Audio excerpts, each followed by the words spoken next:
নমস্কার বন্ধু, আমি বাসন্তী। আমি আজকে রান্না করতে চলেছি মাছের ডিমের কারি। আলু কেটে নেব। আলুগুলো আমার ঘরের আলু, ওই জন্য একটু ছোট ছোট করে কেটে নেব, না হলে সেদ্ধ হতে দেরি হয়।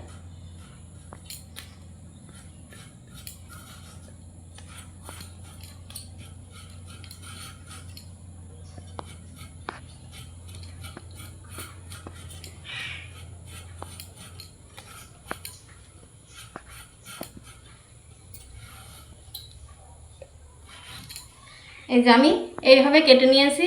আপনারা ছোট বড় করে যেভাবে পারেন সেভাবে কেটে নেবেন।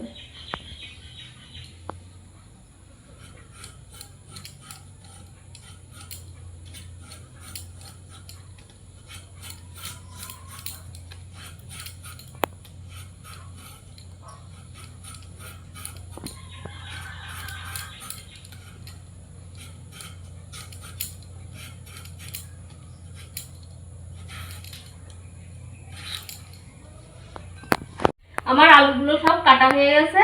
এবার আলুতে আমি একটু জল ঢেলে রেখে দেবো, যাতে আলুগুলো লাল হয়ে না যায়।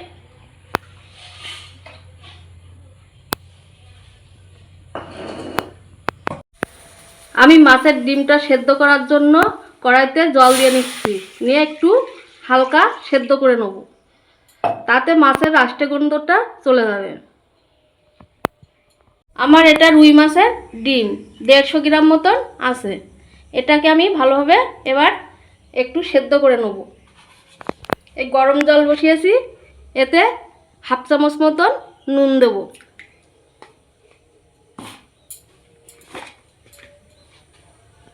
আর হাফ চামচ হলুদ গুঁড়ো।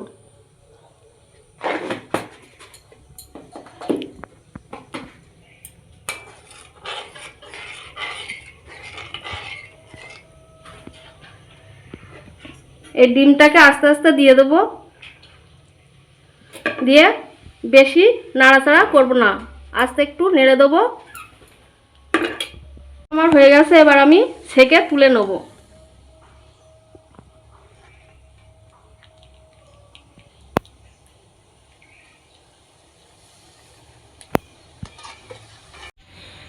আমি মাছের ডিমের বড়ার জন্য কিছু পেঁয়াজ আগের থেকে কুচিয়ে রেখেছিলাম, পেঁয়াজগুলো আমি দিয়ে দেবো। এবার কিছু রসুন কুচি আর কিছু কাঁচা ঝালের কুচি, আপনারা এগুলো পেস্ট করেও ব্যবহার করতে পারেন। সেদ্ধ করে রেখেছিলাম সেই আলুটা আমি ভালোভাবে কুড়ে দিয়ে দেবো এর মধ্যে।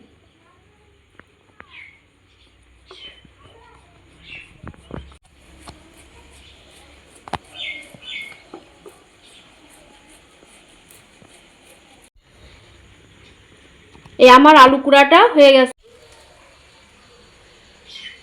দিয়ে দেব 2 চামচ বেসন,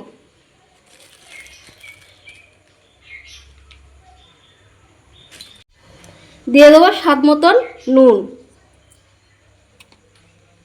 এবং হাফ চামচ হলুদ গুঁড়ো।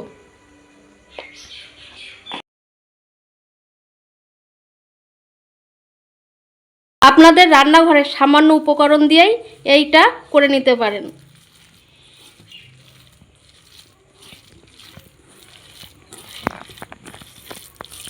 এটা আমার মাখা হয়ে গেল, 10 মিনিটের জন্য রেস্টে রাখবো। আমি গ্যাস ওভেনটা ধরিয়ে দিলাম। কড়াটা গরম হয়ে গেলে তেল ঢেলে দেবো। কড়াটা আমার গরম হয়ে গেছে, এবার আমি তেল ঢেলে দেবো। তেলটা আমার গরম হয়ে গেছে, এবার আমি বড়াগুলো দিয়ে নেব। আঁচটাকে একটু কমিয়ে দেবো। আমি সরিষার তেল ব্যবহার করেছি, আপনারা সাদা তেলেও ভেজে নিতে পারেন।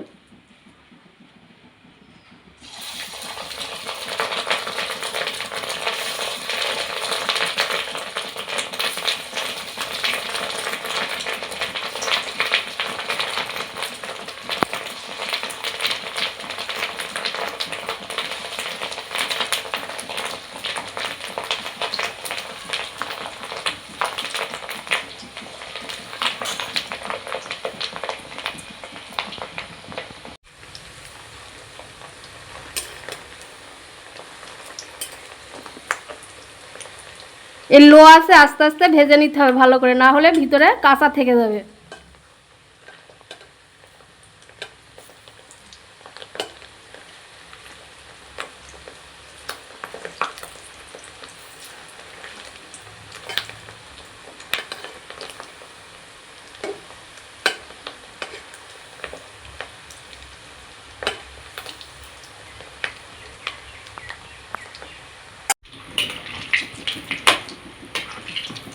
ডিমের বড়াগুলো আমার লাল লাল করে ভাজা হয়ে গেছে। এবার আমি এটাকে তুলে নিচ্ছি।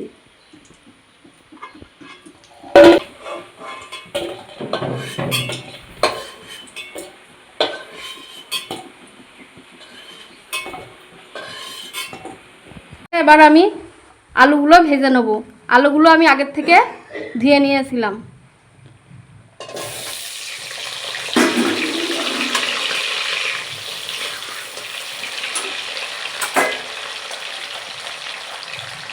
সামান্য একটু লবণ ব্যবহার করব,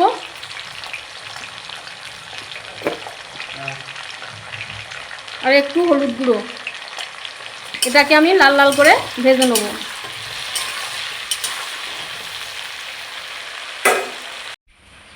আমি ডিমের কারির জন্য নিয়ে নিয়েছি গোটা জিরে,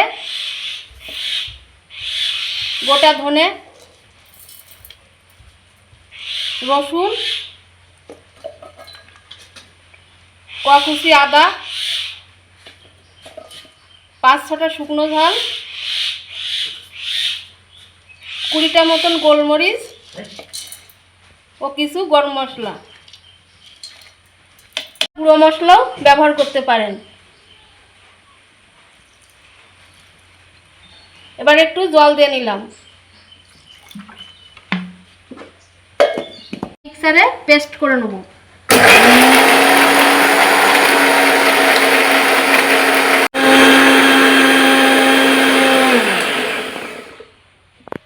আমার মশলাটা রেডি হয়ে গেছে।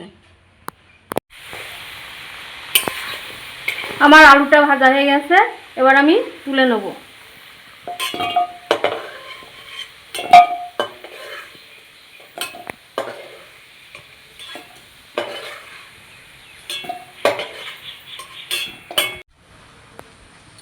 আমার এই তেলেই ফোড়ন দিয়ে দিচ্ছি।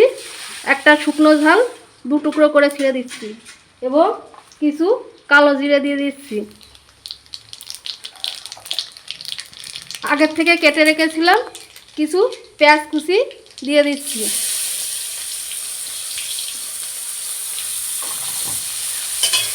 এটাকে ভালোভাবে লাল লাল করে ভেজে নেব।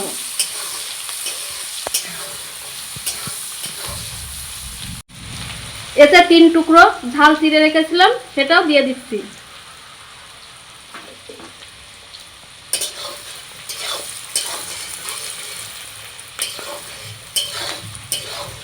হয়ে গেছে, এবার আমি যে মশলাটা করে রেখেছিলাম সেটাকে ঢেলে দেবো।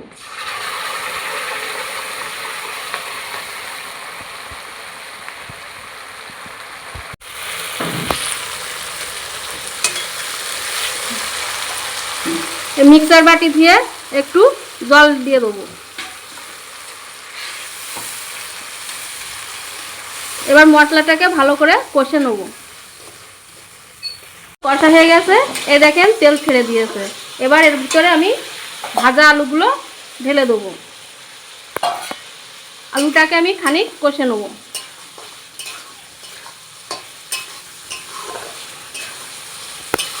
আলুগুলো কষা হয়ে গেছে, এর ভিতরে আমি বড়াগুলো দিয়ে একটু কষে নেব। একসঙ্গে কষে নিলে একটু টেস্টটা ভালো আসে।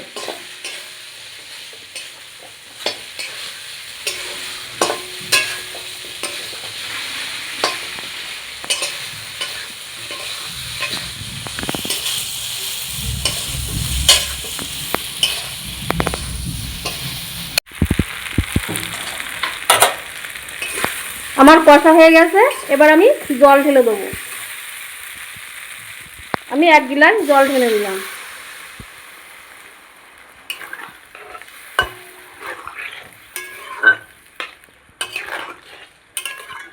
আর একটু জল লাগবে।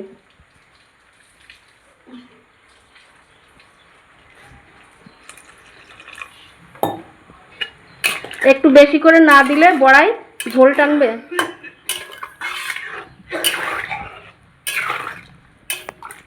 স্বাদ মতন লবণ ব্যবহার করছি,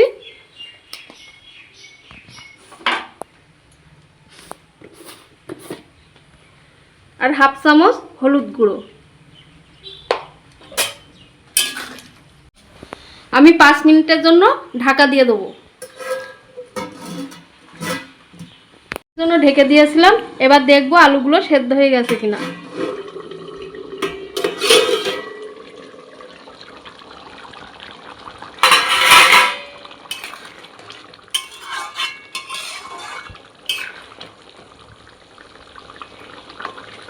আলুগুলো আমার সেদ্ধ হয়ে গেছে।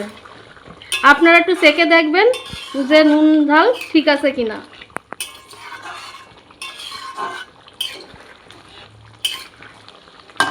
খুব সুন্দর লাগছে, দেখেন কালারটা কতটা ভালো আসছে জানি না, কিন্তু খুব ভালো লাগছে।